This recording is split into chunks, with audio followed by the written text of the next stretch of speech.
అలాగే ఈ యొక్క వీరశైవ ఆత్మీయ సమ్మేళనానికి వచ్చినటువంటి డాక్టర్ శివచరణ్ రెడ్డి గారు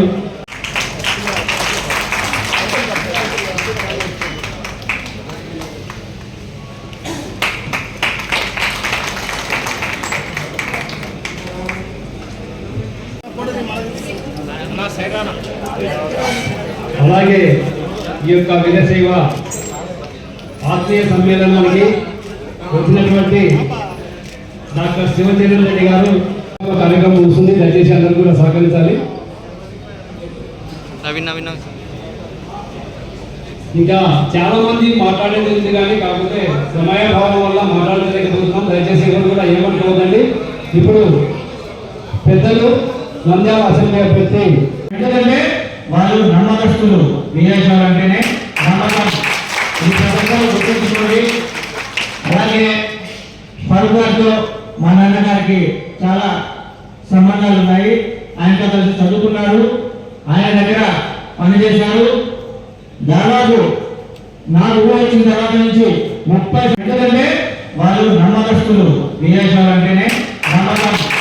ఈ ప్రభుత్వం గుర్తుంచుకోండి. అలాగే ఫరూక్ మా నాన్నగారికి చాలా సంబంధాలు ఉన్నాయి. ఆయనతో కలిసి చదువుకున్నారు, ఆయన దగ్గర పనిచేశారు. దాదాపు నాకు ఊహ వచ్చిన తర్వాత నుంచి 30 కార్యక్రమం ముగుస్తుంది. దయచేసి అందరూ కూడా సహకరించాలి. ఇంకా చాలా మంది మాట్లాడేది ఉంది కానీ కాకపోతే సమయాభావం వల్ల మాట్లాడలేకపోతున్నాం. దయచేసి ఎవరు కూడా ఏమనుకోవద్దండి. ఇప్పుడు పెద్దలు నంద్యాల అసెంబ్లీ అభ్యర్థి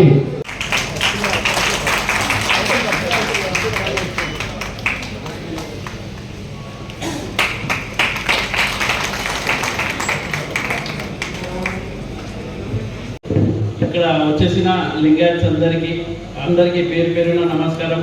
మా దగ్గర అప్ప అనే మేనేజర్ ఉండే దాదాపు మా ఫ్యామిలీకి 40 years నుంచి ఆయన సర్వ్ చేశారు.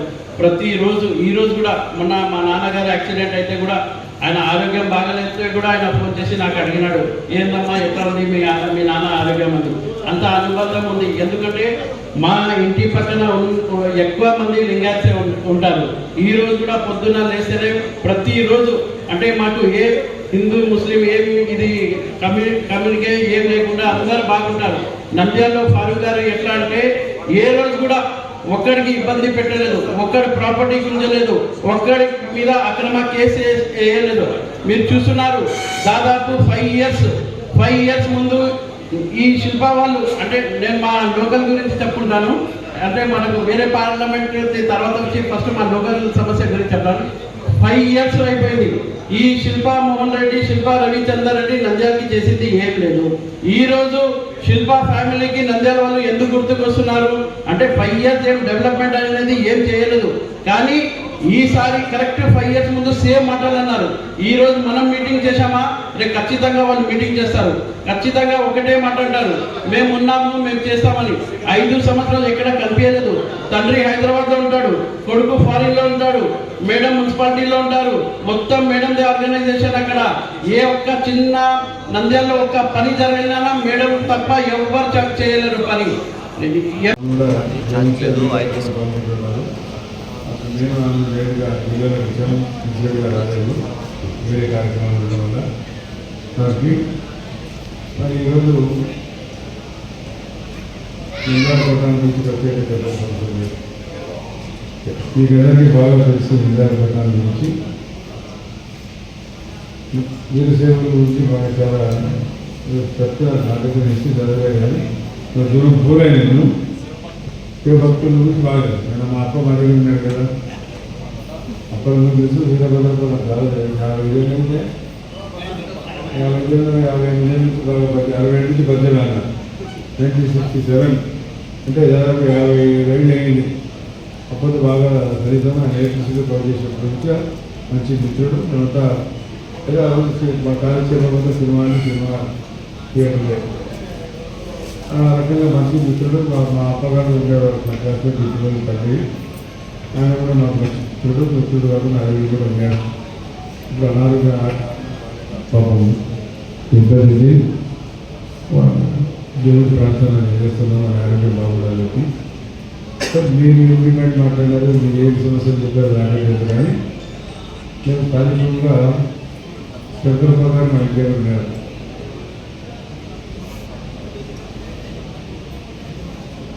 ఆయన పాపం చాలా పెద్ద మనిషి, చాలా ఉత్తముడు. వాళ్ళు ఇల్లు కూడా ఖాళీ చేసి ఇక్కడ ఉన్న శివనంద నాడు ఇంట్లో కదా అక్కడే ఆమె కూడా ఉంది ఇంట్లో. చాలా ఉత్తమమైన కుటుంబం. బసవేశ్వర స్వామి దేవుల నుంచి ప్రతిరోజు స్వామి ఇంటికి వచ్చేవారు.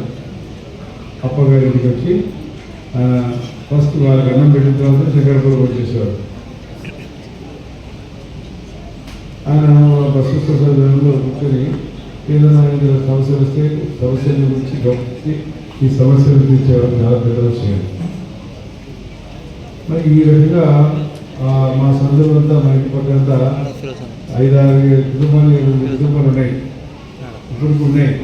ఇప్పుడే ఆ కుటుంబాలను పోయి ఇప్పుడంతా మార్వాడికి వచ్చేసాం. మా సందులో మొత్తం కంప్లీట్గా మార్వాడి వచ్చాం. వాళ్ళ దేవుళ్ళు కూడా కట్టేసినారు. చాలా డిస్టర్బెన్స్గా ఉంది, చాలామంది ఉన్నారు కదా. మరి మీ సమస్య అయితే చాలా ఉన్నాయి. మన సమస్యలు నాకేమి ఎదిరించారా పాపతో చెప్పినా కానీ ఆమె చెప్తున్న సమస్య గురించి గైడ్గా మేము ఏదంటే అది కలిసినట్టుగా వాళ్ళం. నేను ఒకసారి ఊకాడ దేవస్థానానికి ఆ రోజుల్లో దాదాపు 4 సంవత్సరాల క్రితం రోడ్డు వేయించారు. ప్రతి ఒక్క వీరశైవ కుటుంబీకులకు ప్రతి ఒక్కరికి పేరు పేరున నమస్కారాలు తెలియజేసుకుంటూ, మన దేశాన్ని పరిపాలించేవాడు ఒక బీసీ. అట్లాగే మన రాష్ట్రంలో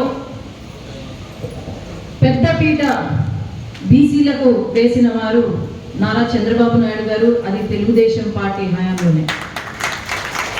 ఎక్కడా కూడా బీసీలకు అన్యాయం జరగలేదు. బీసీ సంక్షేమం కోసమే పాటుపడ్డ ఏకైక ప్రభుత్వం అంటే అది తెలుగుదేశం పార్టీ ప్రభుత్వం. మరి ఈ 5 సంవత్సరాలుగా 2014లో జగన్మోహన్ రెడ్డి గారు బీసీలకు ఎన్నో హామీలు ఇచ్చారు. దాంట్లో భాగంగా వీరశైవ కార్పొరేషన్ని పెట్టారు. అందరూ కూడా సంతోషించారు, అవునా కాదు? మరి కార్పొరేషన్ని పెట్టి కనీసం కార్పొరేషన్ చైర్మన్కి ఆఫీస్లో కుర్చీ కూడా వేయనటువంటి ముఖ్యమంత్రి, కనీసం 1 రూపాయి కూడా నిధులు కేటాయించని ముఖ్యమంత్రి ఆనాడు. ఎన్నో హామీలు కురిపించారు. సప్లాన్లు అమలు చేస్తానన్నారు. అట్లాగే నామినేటెడ్ పనుల్లో రిజర్వేషన్లు కల్పిస్తానన్నారు. మరి వీరశైవ మహిళలకు ఎవరైతే ఉన్నారో వారికి 45 సంవత్సరాలు పైన పడితే 75,000 ఇస్తామని చెప్పారు. మరి ఎవరికైనా వచ్చిందా? అట్లాగే పెళ్లి కానుక, వీరశైవ పెళ్లి కానుక అని చెప్పి ఇస్తానన్నారు. ఒక్కరికి కూడా రాని పరిస్థితి. ఈరోజు బీసీల పైన దాడులు మనం అందరం చూస్తున్నాం.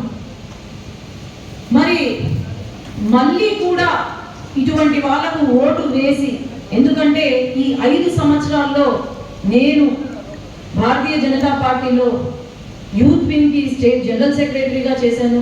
జిల్లా అధ్యక్షురాలుగా కూడా నంద్యాల పార్లమెంట్కి చేశాను. ఎక్కడా లేని విధంగా మీరందరూ చూశారు.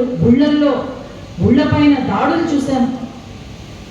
ఏ మాత్రం రెస్పెక్ట్ లేకుండా దేవుళ్ళ పైన మాట్లాడడం చూశాను.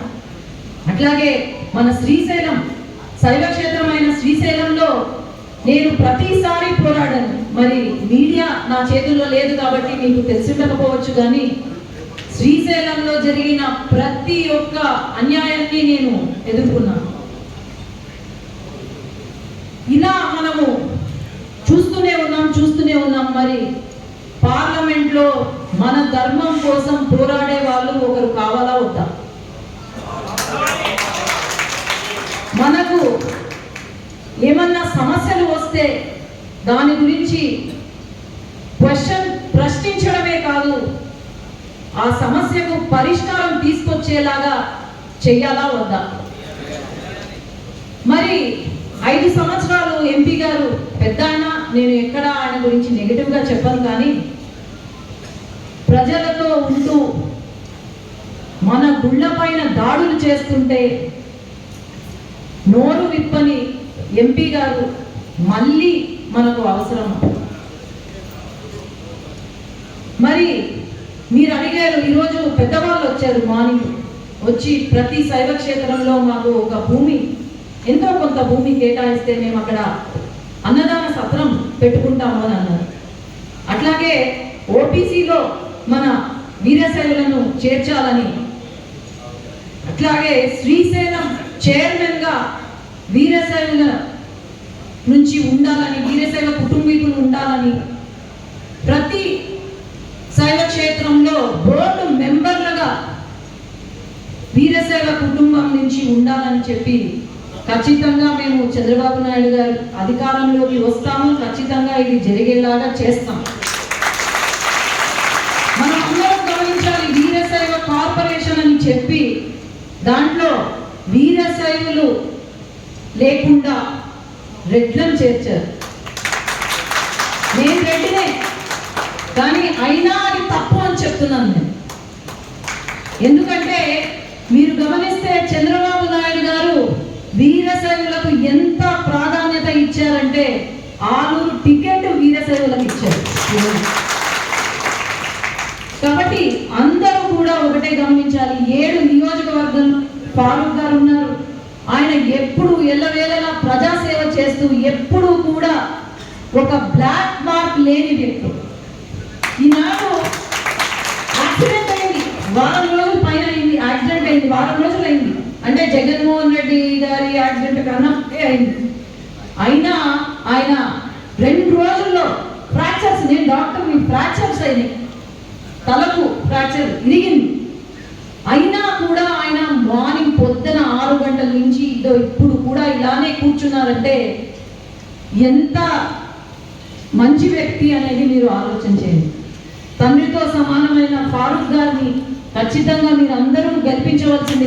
అట్లాగే నంద్యాల పార్లమెంటు ప్రతి నియోజకవర్గం నుంచి ఇక్కడ వచ్చేసారు కాబట్టి అక్కడ ఉన్న అసెంబ్లీ అభ్యర్థులను కూడా మీరు గెలిపించవలసిందిగా కోరుకుంటూ, ఖచ్చితంగా నేను చిన్నప్పటి నుంచి మా చంద్రప్పన్నను అన్నను చూస్తూ ఉన్నాను.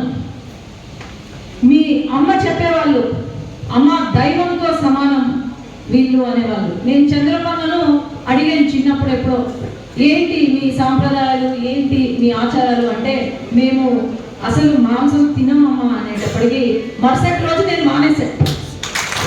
ఇప్పటికీ కూడా నేను ఎప్పుడు కూడా మాంసం మళ్ళీ తినలేదు. అది చంద్రప్పన్న వల్లే. చిన్నప్పుడు ఎప్పుడు 6 సంవత్సరాలప్పుడో 7 సంవత్సరాలప్పుడో మానేశారు.